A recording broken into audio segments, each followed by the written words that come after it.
मु doctor Shubhashree Sahu physiotherapist. आज पवित्र जन्माष्टमी एवं स्वाधीनता दिवसर शुभ अवसर रे वासुदेवपुर माटी रे शुभश्री फिजियोथेरापी एवं पंचकर्म थेरापी क्लिनिक रो शुभारंभ होइछि। जो क्लिनिक की आज को दीर्घ 3 वर्ष धरी मोर जन्म माटी बारापुर रे लोक माननकु निरंतर भाव रे सेवा जगाई आसुअछि। आज जेहेतु गोटे स्वाधीनतार दिवस एवं लीलामय श्रीकृष्णकर जन्म उत्सव सेथिपाई एभଳି एक पवित्र दिन रे रोगी मानकर सेवा करने निष्पत्ति नहीं मु वासुदेवपुर रे आज आमर ए शुभश्री फिजियोथेरापी एवं पंचकर्म थेरापी क्लिनिक रो शुभारंभ करा जायछि। ए क्लिनिक रो मुख्य लक्ष्य रही केमिति आमे रोगी मानंकु केते जल्दी आमे रिकवरी करिबा।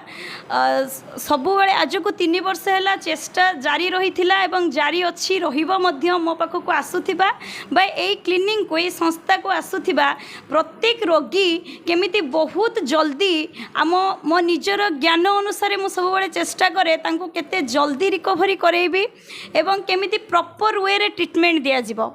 सेतपई सबु ट्रीटमेंट मध्य आमर प्रत्येक पेसेंट को 1.5 घंटा 2 घंटा धरी ट्रीटमेंट मान अनवरत सेवा जोगाई दि जाए।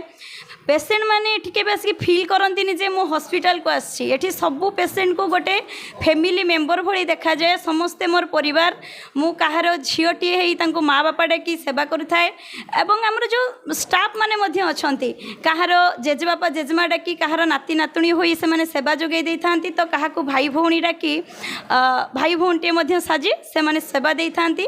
आमर एठी विभिन्न प्रकार रोगर ट्रीटमेंट करा जाए जोटा कि आपणकर देखिथिबे आज घर घर का प्रत्येकटी घरे गोटे छोट छुआटे स्कूल जाऊँगी मोर भी गोटे सान भौणी कथा कहूँ सी डांस क्लास जाऊँगी आसिक कहूँ मो आंठू जोर रे पेन हो मो गोड़ बिंधुची मो अंटा पेन हो।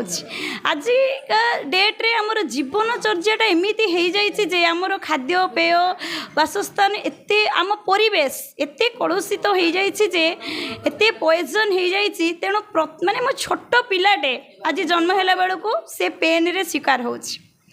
सेतिपाई आमर ऑस्टियो आर्थराइटिस पेसेंट कहतु रिमाटॉइड आर्थराइटिस पेसेंट कहतु आमर लुम्बर की सर्विकल स्पॉन्डिलाइटिस पेसेंट कहतु आर्थराइटिस केस गुड़िक पैरालिसिस केस आमर जो माने डायबिटीज न्यूरोपैथी पेसेंट अच्छा आम फिजियोथेरापी प्लस पंचकर्म थेरापी माध्यम चिकित्सा जगाई देउछु। जो मानकर उच्च रक्तचाप रोचे आम पंचकर्म थेरापी शिरोधारा ट्रीटमेंट माध्यम ब्लड प्रेशर को केमती लो करा जीवो सेथिपाई ट्रीटमेंट दिया होची।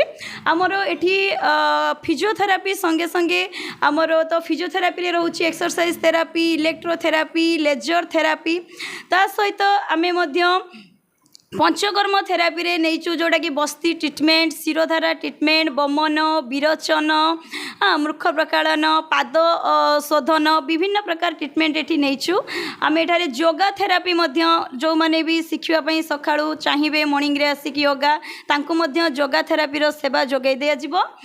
कंसा थाली रे ट्रीटमेंट दिया जाउची जोटा कि आमर बॉडी एते आजिका डेट रे टॉक्सिन हो जाउची ताको डिटॉक्सी करिया पई आमे गोटे कंसा थाली साहाଯ୍ୟରେ बॉडी टॉक्सिन रिमूव करूचु।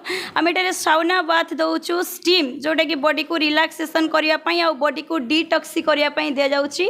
काई आपण माने आजिकली देखिथिबे यूट्यूब रे जो आछि खाली खटखट फुटै दउचंती पेशेंट हम पकु आसी कहउचंती आपण फिजियोथेरापिस्ट हमको फुटै दउनांती खटखट सुबिबो जोडे को जे काइरोथेरापी तार मध्य ट्रीटमेंट रखा जाइछि।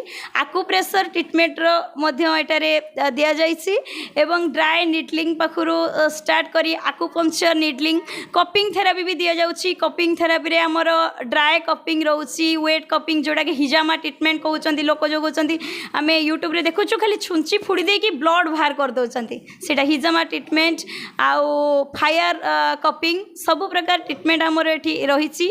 आउ लोक माननकु 100% एठी नुहे कि व्यापार करबा उद्देश्य नै काली भी मु जते बेले पाठ पढी थिली सेते बेले भी माइंड सेट मो पढी नथिली जते बेले मेडिकल सेते ସେତେବେଳେ ବି ମାଇଣ୍ଡସେଟ୍ ଥିଲା ସମାଜର ସେବା କରିବି। ଯେତେବେଳେ ଏଡ଼ମିସନ୍ ହେଲି ସେତେବେଳେ ବି ମାଇଣ୍ଡରେ ନେଇଥିଲି ମୁଁ ଲୋକଙ୍କର ସେବା କରିବି। ଆଜି ବି ମନରେ ଅଛି ମୁଁ ସେବା କରିବି। ନୁହେଁ କି ଏଠି ସଂସ୍ଥା ବେପାରର ସଂସ୍ଥା ନୁହେଁ। ତେଣୁ ଏଠିକି ଯେଉଁ ରୋଗୀମାନେ ବି ଆସିବେ ସେବା ପାଇବେ ହିଁ, 100% ସେବା ପାଇବେ। ମୋ ଚେଷ୍ଟା ଅନୁସାରେ ଯେତେ ସମ୍ଭବ ମୋ ଦେଇ ମୁଁ ପ୍ରପର ସଚ୍ଚୋଟ ଭାବରେ ସେବା ଯୋଗାଇ ଆସିବି। ଏବଂ ମୋର ଥିବା ସମସ୍ତ ଦିଦିମାନେ ମଧ୍ୟ ସାର୍ମାନେ ମଧ୍ୟ ଏଠି ସମସ୍ତେ ନିରନ୍ତର ଭାବରେ ସେବା ଯୋଗାଇଥାନ୍ତି। ଯାହାର କିଛି ପ୍ରୋବ୍ଲେମ୍ ହେଲେ କେହି ଜଣେ ପେସେଣ୍ଟ କମ୍ପ୍ଲେନ୍ ଦେଲେ ଆମେ ସାଙ୍ଗେ ସାଙ୍ଗେ ବି ଶୁଣି ତାକୁ ସଲ୍ଭ କରିବା ପାଇଁ ଚେଷ୍ଟା କରିଥାଉ।